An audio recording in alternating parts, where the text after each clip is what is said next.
Hello बच्चों, good morning. Chapter 3 हमारा complete हो चुका है। Now we are going to start a very good and new chapter which is again my favorite chapter of physical chemistry. It's chemical kinetics. Chapter number 4, chemical kinetics, जिसमें सबसे ज्यादा sums आते हैं। वो चैप्टर मेरे सबसे ज्यादा फेवरेट चैप्टर है। तो सम्स वाले चैप्टर मेरे फेवरेट चैप्टर, केमिकल काइनेटिक्स। क्यों ये चैप्टर पढ़ने का? तो बच्चों, कोई भी केमिस्ट है, वो केमिस्ट कोई इंडस्ट्री में जॉब करता है, तो किसी भी इंडस्ट्री का गोल होता है ना। मेरी अगर इंडस्ट्री है तो मेरा एक गोल होगा कि मुझे सबसे ज्यादा प्रोडक्ट सबसे कम टाइम में कैसे मिलेगा, मुझे सबसे ज्यादा प्रोडक्ट सबसे कम टाइम में कैसे मिलेगा ताकि मुझे बहुत फायदा हो जाए इंडस्ट्री में। एक इंडस्ट्रियलिस्ट का गोल होता है। तभी केमिकल इंजीनियर सोचता है कि मैं क्या करूं तो प्रोडक्शन बढ़ जाए, मैं ऐसा क्या करूं, कौन से रिएजेंट यूज करूं, कौन से फैक्टर यूज करूं ताकि स्पीड में हो जाए सारे रिएक्शन, फटाफट से हो जाए सारे रिएक्शन। जैसे एक टीचर है ना, तो वो भी सोचता है कि मैं ऐसा क्या करूं जो मेरे बच्चे बहुत ज्यादा स्पीड में पढ़ाई करें, 24/7 पढ़ाई करें और 100 में से 100 मार्क्स लेके आए। सोचते हैं ना हम जैसे टीचर्स ऐसा। तो मुझे भी वैसा होता है, ऐसा मैं क्या करूं कि बच्चे पढ़ाई पढ़ाई पढ़ाई के अलावा और कुछ ना करें। वैसे केमिस्ट सोचता है कि ऐसे मैं क्या करूं कि रिएक्शन बहुत ज्यादा फास्ट हो जाए, प्रोडक्शन बहुत ज्यादा मिले, पैसा बहुत ज्यादा मिल जाए। तो इसलिए जैसे केमिस्ट कोई दो सब्सटेंस को देखते हैं, जैसे मेरे पास हाइड्रोजन नाइट्रोजन है, एमोनिया की इंडस्ट्री है, तो केमिस्ट हाइड्रोजन और नाइट्रोजन दोनों सब्सटेंस को देख के उनके लिए उनके सामने 3 क्वेश्चन खड़े हो जाते हैं। किसी केमिस्ट के सामने दो सब्सटेंस के रिगार्डिंग 3 क्वेश्चंस होते हैं। वो कौन से 3 क्वेश्चंस? कि भाई इन दोनों को मैं मिक्स करूंगा, नाइट्रोजन हाइड्रोजन को, तो रिएक्शन होगा कि नहीं। यानी कि पहला जो प्रॉब्लम है उसका, ये पहला प्रॉब्लम क्या है? तो feasibility of reaction, feasibility of reaction.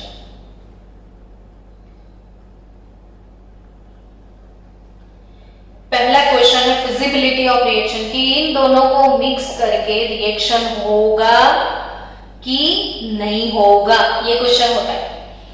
जब तक रिएक्शन आप नाइट्रोजन हाइड्रोजन को मिक्स करोगे, रिएक्शन होगा, स्टडी करोगे तो पता चल जाएगा। लेकिन बिफोर रिएक्शन उसको देख के डायरेक्टली पता चल जाए कि इन दोनों के बीच में ऐसे कोई हमारे पास फंक्शन होने चाहिए। जैसे देखो, कोई रिएक्शन स्पॉन्टेनियस है कि नहीं, तो कैसे पता चलता है? तो डेल्टा जी की वैल्यू से, कि अगर डेल्टा जी वैल्यू नेगेटिव आया तो समझो कि रिएक्शन विल बी स्पॉन्टेनियस, वही चीज। तो फिजिबिलिटी ऑफ रिएक्शन उनका एक डाउट होता है। दूसरा क्वेश्चन उनके मन में होता है कि extent to which reaction will proceed, यानी रिएक्शन अगर होता है तो कितने अमाउंट में प्रोडक्ट मिलता है। So product amount. दूसरा उनका क्वेश्चन है कि अमाउंट ऑफ प्रोडक्ट कितना होगा, अमाउंट ऑफ प्रोडक्ट यानी extent to which reaction will proceed, कितने एक्सटेंट में रिएक्शन होगा। और थर्ड क्वेश्चन है, अगर रिएक्शन, पहला तो रिएक्शन होगा कि नहीं होगा, दूसरा अगर होता है तो अमाउंट ऑफ प्रोडक्ट कितना होगा, और तीसरा स्पीड ऑफ अ रिएक्शन कि भाई रिएक्शन हो गया तो वो कितने टाइम में खत्म होगा। उसको 8 आवर्स लगेंगे, उसको 8 मिनट लगेंगे, उसको 8 सेकेंड लगेंगे। रिएक्शन अभी शुरू हुआ है तो वो कितने टाइम में खत्म हो जाएगा रिएक्शन, यानी कि speed of a reaction. Speed of a reaction, ये 3 क्वेश्चंस थे हर एक केमिस्ट के सामने कि कोई 2 सब्सटेंस को देखते ही 3 क्वेश्चन माइंड में आते हैं कि इन दोनों के बीच में रिएक्शन होगा या नहीं होगा। दूसरी चीज, अगर रिएक्शन हो गया तो वो कितने टाइम में खत्म होगा। आज खत्म हो जाएगा, कल खत्म होगा, परसों खत्म होगा, 2 साल लगेंगे, 10 साल लगेंगे। ऐसे भी रिएक्शन है ना जिनको बहुत सालों लग जाते हैं। जैसे आप अर्थ क्रस्ट के नीचे जो फॉर्मेशन ऑफ पेट्रोलियम है, फॉर्मेशन ऑफ मिनरल कॉल है, तो उनके फॉर्मेशन के लिए कितने साल लग गए, है ना। तो रिएक्शन को कंप्लीट होने में कितना टाइम लगेगा। और तीसरा क्वेश्चन, अगर रिएक्शन कंप्लीट होता है तो वो कितने अमाउंट में मुझे प्रोडक्ट देने वाला है। ये 3 क्वेश्चन केमिस्ट को परेशान कर रहे थे। अब जब कोई क्वेश्चन आता है तो उसको सॉल्व कैसे किया जाए, वही तो गोल है ना अपना। तो साइंटिस्ट का गोल क्या है, मेरे सामने एक चैलेंज आया, मैं उसको ओवरकम करूं। तो वही चीज की फिजिबिलिटी ऑफ रिएक्शन, उसको ओवरकम करने के लिए हमारी केमिस्ट्री में एक चैप्टर आ गया, थर्मोडायनामिक्स।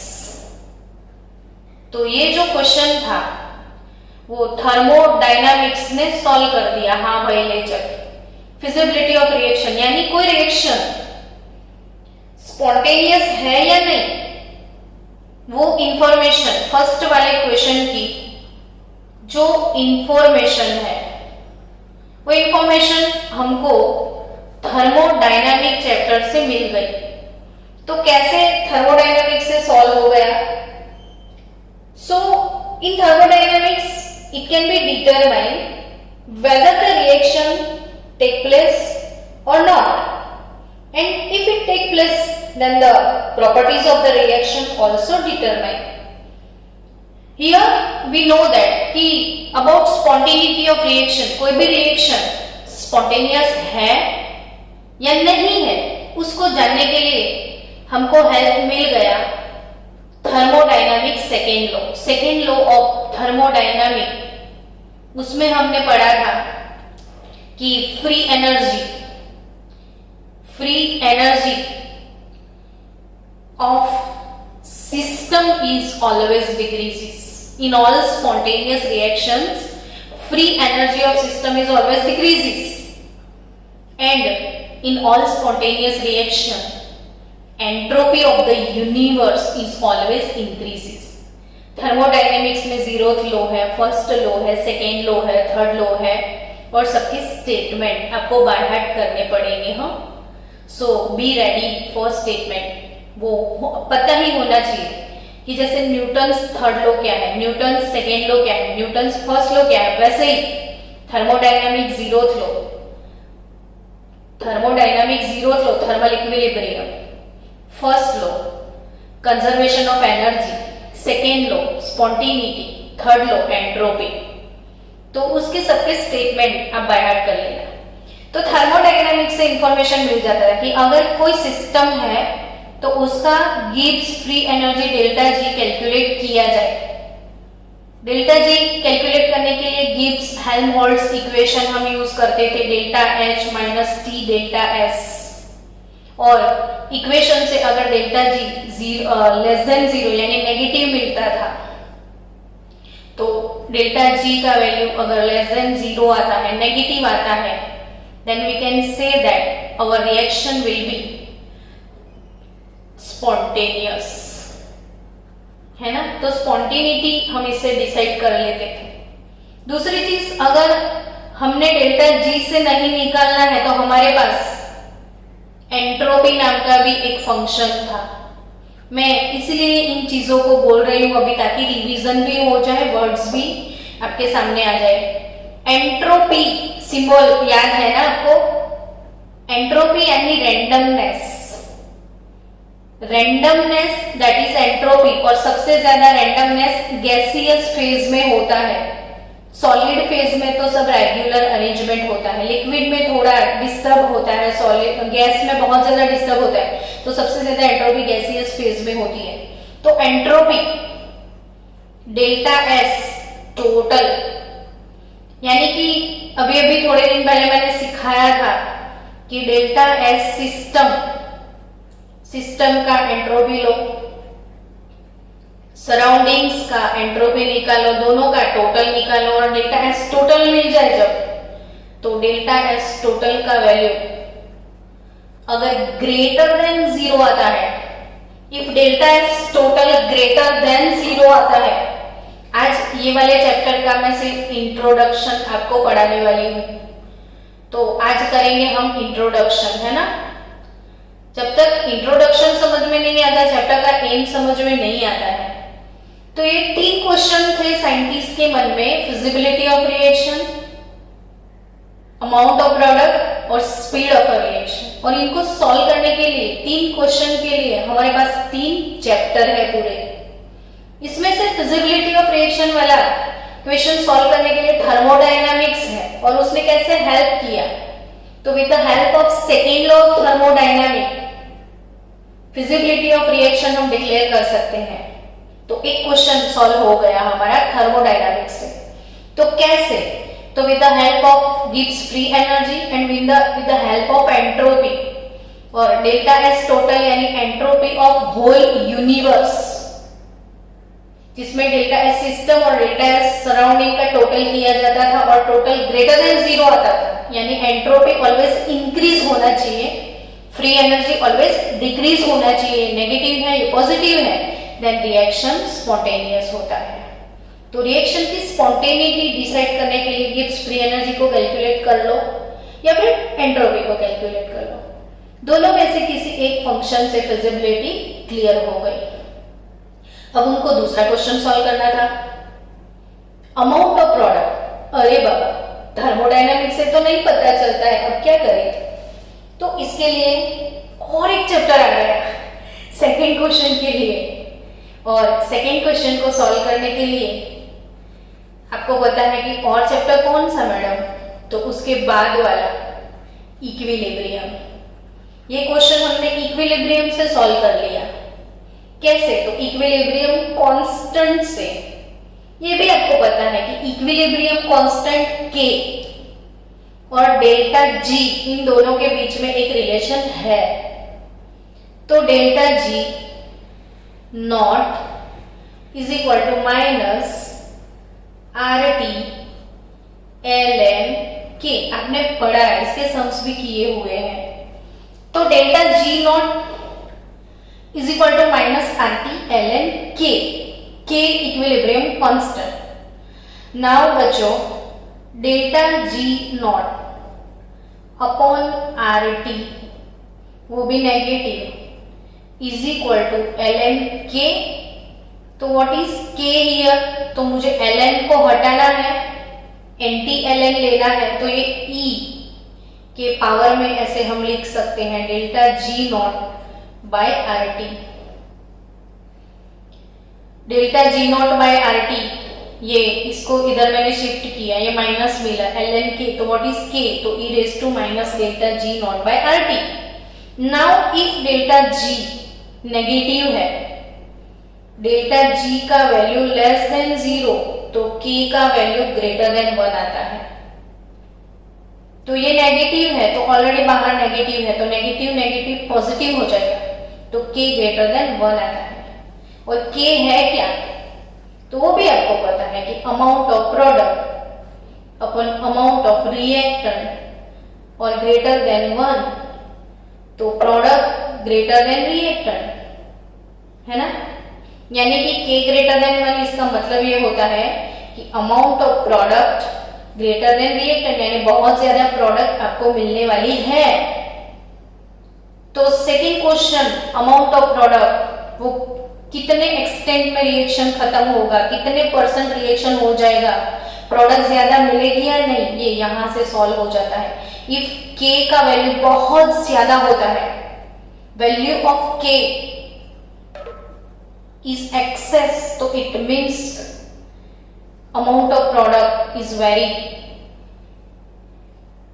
लार्ज। तो यहां पे बहुत ज्यादा प्रोडक्ट कब मिलेगा, जब के का वैल्यू बहुत ज्यादा आता है।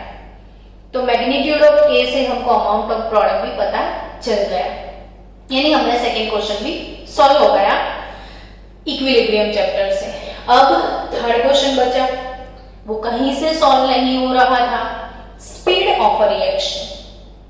अब स्पीड कैसे पता चले यार, इक्विलिब्रियम से स्पीड पता नहीं चला, थर्मोडायनेमिक्स से स्पीड का पता नहीं चला, तो स्पीड जान के करोगे क्या। तो भाई चलो, मुझे पता है मेरी अमोनिया की इंडस्ट्री है, नाइट्रोजन और हाइड्रोजन के बीच में रिएक्शन होता है, तो 8 आवर्स लगते हैं, 8 आवर्स, ठीक है। अब 8 आवर्स लगेंगे तो दिन में तो 24 आवर्स है ना, तो एक बैच जो है अमोनिया प्रोडक्शन का वो 8 आवर्स में खत्म होने वाला है, यानी मैं 24 आवर्स में सिर्फ 3 बैच इसका ले सकती हूँ। यानी अमोनिया का प्रोडक्शन अगर मेरे पास बहुत बहुत इंडस्ट्री वाले जो है, फर्टिलाइजर इंडस्ट्री वाले, बहुत सारे इंडस्ट्री वाले अमोनिया यूज करते हैं, वो मुझे ऑर्डर देंगे ना कि मैडम अमोनिया भिजवाओ, बट मैं 24 आवर में सिर्फ 3 बैच ले रही हूँ, तो कहां से डिमांड को मैं ओवरकम कर पाऊंगी। किसी का मुझे ऑर्डर मिला है तो इतना प्रोडक्शन भी मुझे फास्ट करना पड़े, तो इसीलिए स्पीड ऑफ रिएक्शन जानना बहुत जरूरी है। फिर उस पर जो फैक्टर्स इफेक्ट करते हैं वो जानना पड़ता है, और उन फैक्टर्स को चेंज करके शायद मैं ऐसा करूं 8 आवर्स वाला रिएक्शन 4 आवर्स में खत्म कर दूं। तो 8 आवर्स का रिएक्शन अगर 4 आवर्स में खत्म हो गया तो ऑब्वियसली 24 आवर्स में जो 3 बैच होने वाली थी वो 6 में कन्वर्ट हो जाएगी, और मेरा प्रोडक्शन वाह डबल हो गया ना। तो इसीलिए यही चीज सबको जानने की, स्पीड ऑफ अ रिएक्शन वो कैसे पता चले, फैक्टर्स कैसे पता चले। तो स्पीड ऑफ रिएक्शन अगर आपने जान लिया, क्या जान लिया बच्चों, स्पीड ऑफ रिएक्शन, तो आप अपना प्रोडक्शन बहुत बढ़ा सकते हो। तो यही क्वेश्चन था, और ये क्वेश्चन सॉल्व करने के लिए हमारा तीसरा चैप्टर आ गया, केमिकल काइनेटिक्स, जिसमें हमको स्पीड ऑफ रिएक्शन कैलकुलेट करना सिखाया है, यानी तीनों क्वेश्चन अल्टीमेटली सॉल्व हो गए। अब स्पीड ऑफ रिएक्शन वो कैसे पता चले, तो यही चीज इस चैप्टर में पढ़नी है, केमिकल काइनेटिक में। Actually the word kinetics, word kinetics is derived from the Greek word kinesis, meaning movement होता है। kinesis का मीनिंग होता है movement। तो वैसे भी the branch of chemistry deals with the study of reaction rates and their mechanism is called chemical kinetic। जो branch वो स्पीड के बारे में स्टडी करता है, मैकेनिज्म के बारे में स्टडी करता है, उसको बोलते हैं हम केमिकल काइनेटिक्स। तो केमिकल काइनेटिक्स चैप्टर का जो टाइटल है, आज का टॉपिक ही हमारा था ना इंट्रोडक्शन, तो उसकी डेफिनेशन मैं आपको बता दूं कि द ब्रांच, आप भी लिखना मेरे साथ, कि the branch of chemistry, the branch of chemistry which deals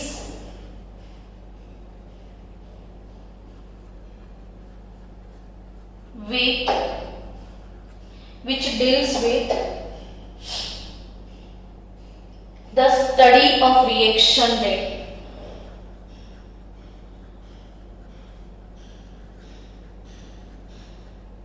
study of reaction rate and their mechanism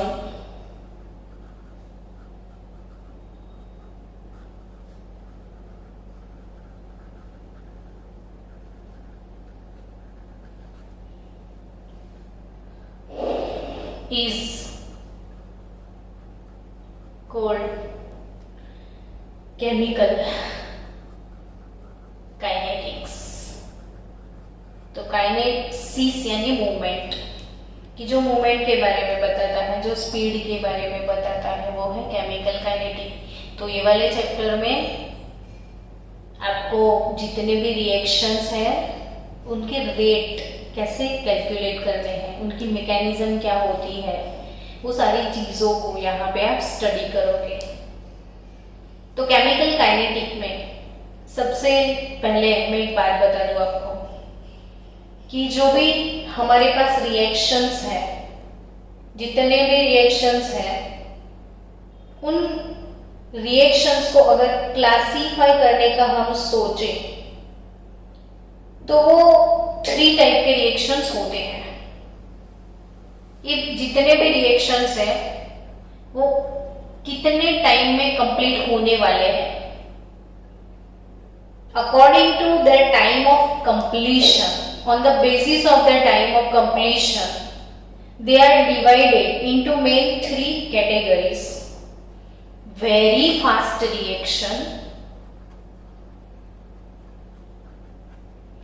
second thing very slow reactions, and third thing moderate reactions। यानी वेरी फास्ट, वेरी स्लो और moderate. अब very fast reaction आपने खुद देखा है, याद करो। अभी तो आपके नसीब है कि आप लैब में नहीं जा पा रहे हो, प्रैक्टिकल्स आपके नहीं हो रहे हैं, लेकिन 11th में आपने प्रैक्टिकल्स किए हैं। सबसे पहला प्रैक्टिकल था आपका न्यूट्रलाइजेशन का, याद आया? एसिड बेस न्यूट्रलाइजेशन का आपने प्रैक्टिकल किया था। तो एसिड बेस न्यूट्रलाइजेशन के बाद आपने सॉल्ट में सॉल्ट डाल के प्रेसिपिटेट ला रहे थे आप। सपोज आपके पास NaCl है और इसमें आपने सिल्वर नाइट्रेट यूज किया। NaCl में क्या यूज किया? Silver nitrate. तो आपको मिलेगा AgCl प्लस NaNO3 और AgCl सिल्वर क्लोराइड के व्हाइट प्रेसिपिटेट आपको मिलते थे, व्हाइट PPT सिल्वर क्लोराइड के मिलते थे। यानी क्लोरीन को आइडेंटिफाई करने के लिए आप सिल्वर नाइट्रेट लैब में यूज करते थे, और क्लोरीन कोई अननोन सब्सटेंस में है या नहीं है तो ये जानने के लिए क्या यूज करते थे? सिल्वर नाइट्रेट, ताकि AgCl के जैसे ही व्हाइट PPTs आपको दिखे तो सिल्वर क्लोराइड इज प्रेजेंट, आप बोल सकते हो। ऐसे रिएक्शंस आपने किए थे। तो कितना फास्ट होता था।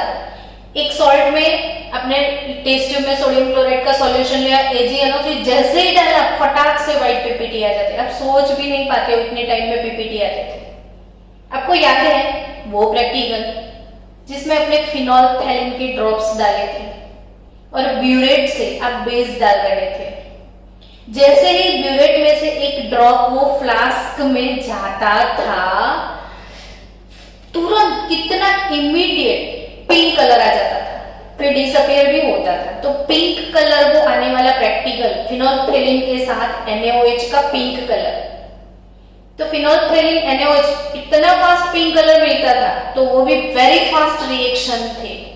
क्यों पता है? तो ये जो रिएक्शंस थे ना वो नैनो सेकेंड में खत्म हो जाते थे। 10⁻⁹ सेकेंड ही लगता था ये रिएक्शन को खत्म होने में, यानी 1 नैनो सेकेंड इसमें ये रिएक्शन खत्म हो जाते थे, इसलिए वो वेरी फास्ट रिएक्शंस में आते हैं। तो आप याद रखना बच्चों, यहाँ से MCQ होते हैं कि following which reaction is a very fast reaction. 4 reaction आपको देंगे, उसमें से आपको सिलेक्ट करना है कि फास्ट रिएक्शन कौन सा है।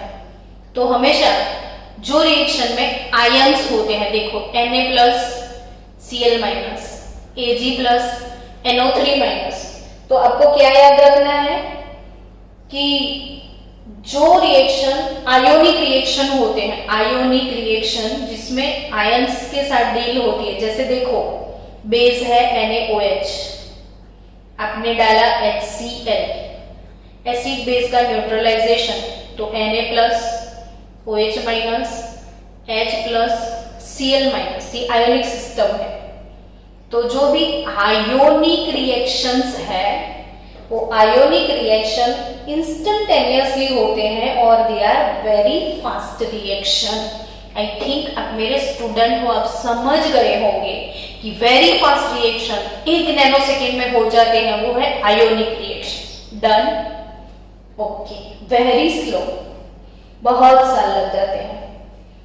Certain reactions take place with very slow rate, like 5,000 years, 10,000 years, 14,000 years। और मुझे इच्छा है कि मैं ऐसे रिएक्शन का स्टडी करूं, है ना? तो क्या 5,000 साल तक मैं जिंदा रहने वाली हूं? तो ऐसे रिएक्शंस का स्टडी, ऐसे रिएक्शन का स्टडी पॉसिबल नहीं है। कैसे करेंगे? 1 नैनो सेकेंड में कैसे कुछ समझ पाए? उससे 2 ड्रॉप मिलने से पहले तो कलर आ जाता था, प्रेसिपिटेट आ जाता था, स्टडी कितना मुश्किल हो जाए इसका। और इसके लिए वेरी स्लो के लिए 5 साल तक जिंदा कौन रहेगा? 5,000 साल तक, सॉरी। तो 5,000 ईयर, 10,000 ईयर ऐसे रिएक्शन, जैसे कोरोजन ऑफ मेटल। चलो कोरोजन ऑफ मेटल की बात करो, तो corrosion of metal in presence of air and moisture, वो स्लो रिएक्शन है। आज ग्रिल डलवाया तो आज थोड़ी कोरोजन हो जाएगा, टाइम लगेगा। तो वेरी स्लो में कोरोजन ऑफ मेटल आ सकता है। और इससे भी अच्छा, ये कोरोजन ऑफ मेटल तो और तो भी इतना स्लो नहीं है, जैसे आप यूरेनियम मेटल है जो कि रेडियो एक्टिव है। आपको पता है ना, रेडियो एक्टिव मेटल वो होता है जिनकी बॉडी से रेडिएशंस होते हैं, उनसे उनके अंदर से अल्फा, गामा, बीटा रेडिएशंस निकल जाते हैं। अब उनकी बॉडी से रेडिएशन निकल जाते हैं तो उनका बॉडी डिस्ट्रॉय हो जाता है।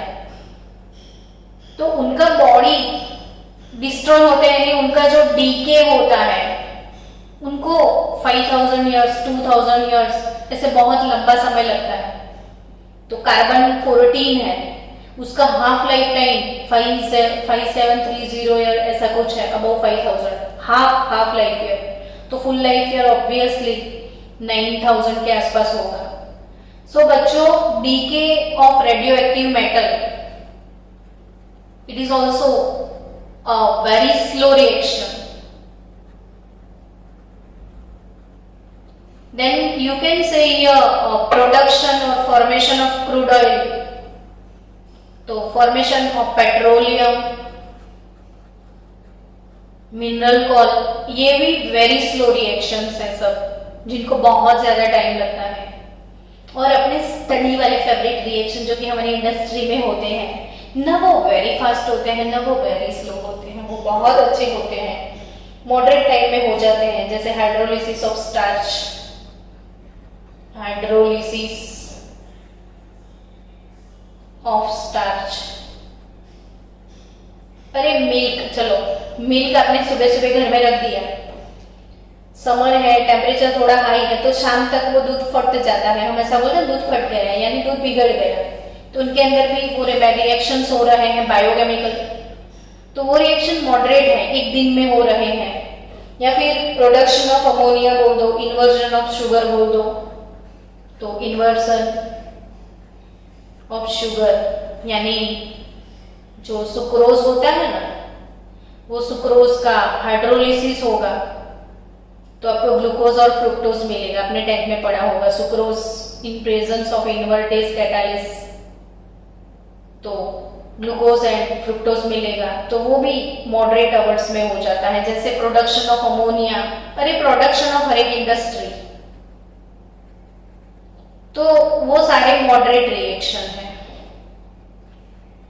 जो कि एक मॉडरेट टाइम में 2 आवर्स, 3 आवर्स, 4 आवर्स, तो हमसे वो स्टडी भी हो जाता है।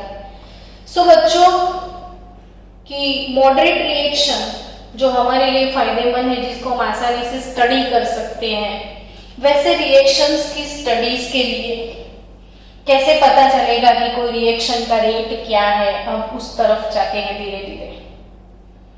मैं और एक चीज एक्स्ट्रा आपको बताऊंगी यहाँ पे कि सपोज कोई केमिकल रिएक्शन है, चलो A plus B gives C plus D,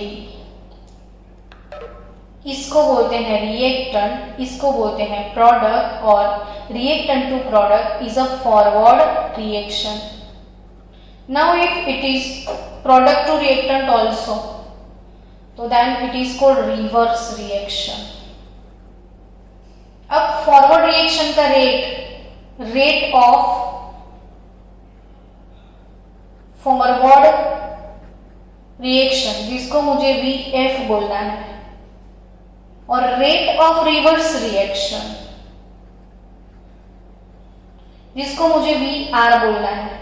अब फॉरवर्ड का रेट, फॉरवर्ड रिएक्शन फास्ट होता है, रिवर्स अगर स्लो होता है, तो एक चीज याद रखना, if VF greater than VR, यानी कि rate of forward is greater than that of rate of reverse, then amount of product will be very high, then amount of product is high, क्योंकि ये फॉरवर्ड फास्ट है।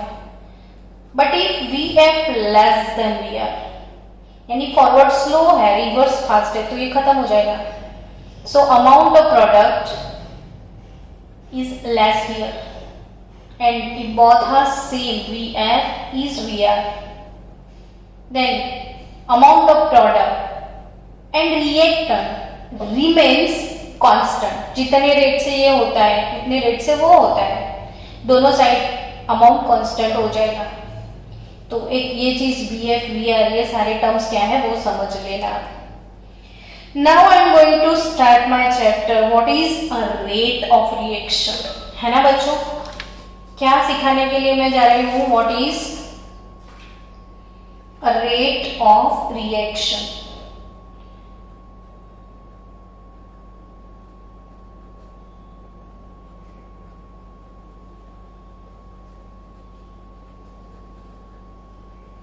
ये reaction, उसका rate क्या होता है, स्पीड कैसे पता चले। एक minute, what is rate of reaction. तो रेट कैसे कैलकुलेट किया जाता है बच्चों, चलो एक एग्जांपल लेते हैं कि अगर आपके फादर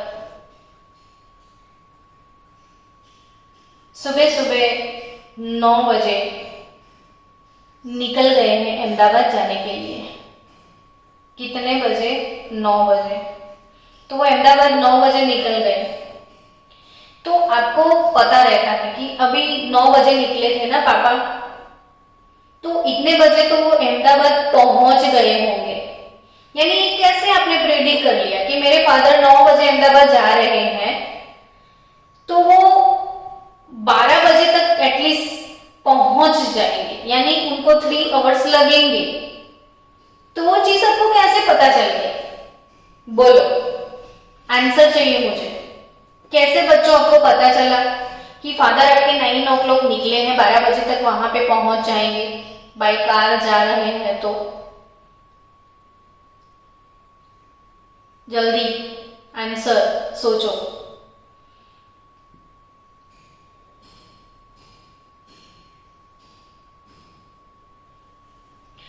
तो वो ऐसे पता चल गया कि आपको गोधरा और अहमदाबाद के बीच का डिस्टेंस पता है। क्या पता है आपको, डिस्टेंस पता है कि इतना डिस्टेंस है। फिर दूसरी चीज, आपको आपके पापा की कार जो है वो कौन सी स्पीड से चलाते हैं वो पता है। 2 चीजें आपको पता है, एक तो डिस्टेंस और दूसरा स्पीड। तो ऑब्वियसली स्पीड कैसे कैलकुलेट किया जाता है, तो आप बोलोगे डिस्टेंस अपॉन टाइम, है ना। स्पीड कैसे कैलकुलेट करते हैं? तो डिस्टेंस बाय टाइम। आपको डिस्टेंस पता है कि भाई चलो 120 किलोमीटर का डिस्टेंस है, यहां पे मैं टाइम को शिफ्ट करूं तो स्पीड आपको पता है कि आपके पापा की कार का स्पीड जो है वो 100 किलोमीटर पर आवर की स्पीड से जाते हैं। तो किलोमीटर किलोमीटर खत्म, आवर ऊपर, यानी 1.2 आवर में वो पहुंच जाएंगे। समझे अब? तो ये कैसे आपने कितने टाइम में ये रिएक्शन खत्म होगा वो कैसे पता चल गया? तो आपको डिस्टेंस बाय टाइम करके स्पीड पता है अगर, तो अब टाइम का पता चल जाता है। वैसे ही कोई केमिकल रिएक्शन है तो कोई रिएक्शन कितने टाइम में, कितना टाइम लगेगा, कितना टाइम, तो टाइम कितना है वो आपको निकालना है। तो फिर आपको टाइम जानने के लिए वो रिएक्शन की स्पीड पता होनी चाहिए कि वो कितनी स्पीड से होती है, यानी स्पीड जिसको बोलते हैं हम रेट ऑफ रिएक्शन। तो ये जो रेट ऑफ रिएक्शन अगर हमारे पास होता है तो ऑब्वियसली हमको ये पता चल जाता है कि ये रिएक्शन कितने टाइम में कंप्लीट हो जाएगा। तो students, rate of reaction but पता कैसे चले? किस चीज से रेट निकाल सकते हैं हम मैडम? पापा थे ना, कार लेके अहमदाबाद चले गए तो उसमें डिस्टेंस वेरी होता है। यहाँ पे डिस्टेंस चेंज होता है क्योंकि आप एक प्लेस से दूसरे प्लेस पे जाते हो। रिएक्शन थोड़ी ना एक डिब्बे से दूसरे डब्बे में जाता है, रिएक्शन में थोड़ी कोई डिस्टेंस होता है, रिएक्शन तो एक ही वेसल में होता है, तो फिर कहां से डिस्टेंस हम लाएंगे? तो ऐसा कुछ तो होगा बच्चों जिसमें वो वेरिएशन आता होगा, कुछ तो होगा ना रिएक्शन में जिसमें वेरिएशन आता होगा। तो यस, क्या होता है रिएक्शन में जिसमें वेरिएशन आता है? तो amount of reactant and amount of product. जैसे एक रूम में आज हमने शिवम को डाल दिया, शिवम को बोला कि शिवम तेरे को आज 100 एप्पल खत्म करने हैं। अब शिवम को 100 एप्पल रूम में बैठे बैठे खाना है, ठीक है? तो हमारी जो रिएक्टेंट है उसकी कंसंट्रेशन 100 है। अभी बाय द टाइम हम आधे घंटे के बाद रूम खोल के देखेंगे तो क्या हुआ होगा? इसमें से ये बच्चा 10 एप्पल खा गया, तो अब रिएक्टेंट कितना बचा? 90। तो बाकी के 10 कहां गए? तो उसके पेट में। तो रिएक्टेंट डिक्रीज हुआ ना, तो प्रोडक्ट इंक्रीज होगा। तो बाय द टाइम और आधे घंटे के बाद देखोगे तो 80 एप्पल बचे हैं, तो यहाँ पे 20 हो जाएंगे। फिर आधे घंटे के बाद देखो तो यहाँ पे 70 एप्पल है, तो यहाँ पे 30 हो जाएंगे। एक चीज डिक्रीज हो रहा है, साथ साथ में एक चीज इंक्रीज होता है। जैसे जैसे जैसे रिएक्टेंट खत्म होते जाएंगे वैसे वैसे वैसे प्रोडक्ट बढ़ती जाएगी, है ना? तो बच्चों रेट कैसे निकाला जाता है? तो कुछ तो चेंज हुआ, यहाँ पे डिस्टेंस नहीं है, यहाँ पे कंसंट्रेशन है। So change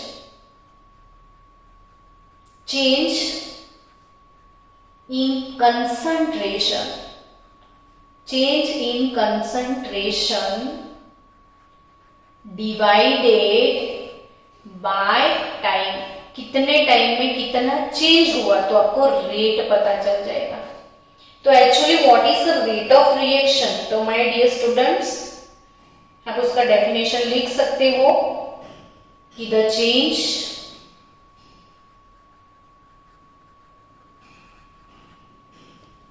in concentration of reactant, the change in concentration of reactant और प्रोडक्ट। रिएक्टेंट भी चलता है, प्रोडक्ट भी चलता है। एक जितना डिक्रीज होता है दूसरा उतना ही इंक्रीज होता है। तो the change in concentration of reactant और product with unit time, with unit time 1 hour या 1 मिनट या 1 सेकेंड, तो with unit time is called rate of reaction. चीजों को नोटबुक में लिखना आप, it is called rate of reaction. लिख देने जो जो मैं लिखती हूं पेपर पे आप भी लिखना। तो व्हाट इज रेट हियर बच्चों? तो rate is nothing but decreasing concentration of reactant और decreasing concentration of reactant और increasing concentration of product। एक चीज डिक्रीज होगा, एक इंक्रीज होगा। रिएक्टेंट होगा तो वो डिक्रीज होगा, अगर आप प्रोडक्ट को यूज करते हो तो वो इंक्रीज होता है। तो डिवाइडेड बाय टाइम। जब डिक्रीज होता है तो उसके सामने सिंबल नेगेटिव लगता है, इंक्रीज होता है तो वो पॉजिटिव लगता है। तो माइनस कंसंट्रेशन अपॉन टाइम तो वो reactant, plus concentration upon time तो वो प्रोडक्ट। तो यानी रेट ऑफ रिएक्शन क्या चीज है? तो it is nothing but change in concentration with unit time. Definition लिख दो, the change in concentration of reactant और product with unit time is called rate of reaction. यानी रेट कैसे लिखते हैं? तो decreasing concentration of reactant upon time और increasing concentration of product upon time. तो ये हो गया रेट ऑफ रिएक्शन। इसके बाद कल हम पढ़ने वाले हैं कि average rate of a reaction for hypothetical R2P reaction.